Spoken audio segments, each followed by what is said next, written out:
yang muncul di sekitar Laut Seram. Dan Angkatan Darat menebar pengamanan di titik vital Papua, dari bandara kecil hingga stasiun relay sinyal militer. Tapi satu pertanyaan besar menggantung di langit merah Papua. Siapa sebenarnya yang sedang kita lawan? CIA NATO? Korporasi militer swasta? Atau justru, ada yang mengkhianat dari dalam? Perang telah dimulai. Tapi musuh masih berwajah kabur.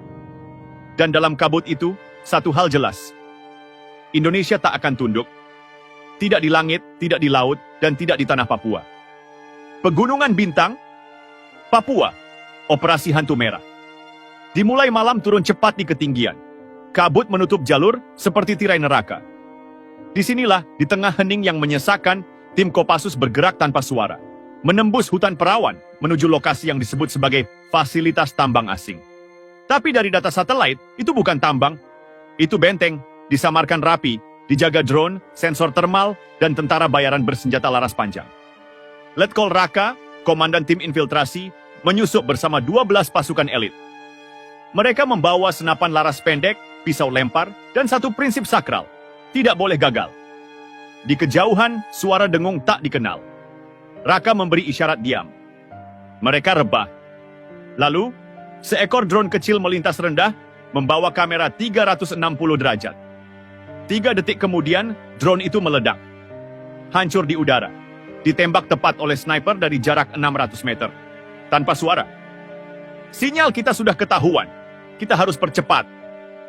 Mereka berlari menuruni lereng, melintasi sungai, lalu masuk ke terowongan tua peninggalan Belanda. Disitulah mereka menemukan sesuatu yang jauh lebih gila dari dugaan. Ruang kendali bawah tanah, komputer asing, logo korporasi militer swasta Amerika. Terminal satelit langsung ke langit barat. Dan satu hal yang membuat darah Raka mendidih.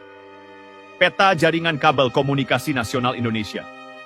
Lengkap dengan titik sabotase dan tanda silang merah di Jakarta. Mereka tak sempat berpikir lama. Alarm berbunyi. Penjaga asing datang, tak bicara, langsung tembak, kontak senjata pecah. Senyap berubah jadi neraka. Peluru menari di ruang sempit. 2 prajurit Kopassus gugur. Tapi Raka tak mundur.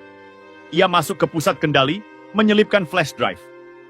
Download semua data, kirim ke Mabes, biar Jakarta tahu siapa dalangnya. Tiba-tiba, sebuah layar menyala otomatis, wajah muncul. Bukan tentara, bukan agen CIA. Tapi, seorang lelaki berpakaian batik, duduk di ruang kerja Jakarta. Tersenyum.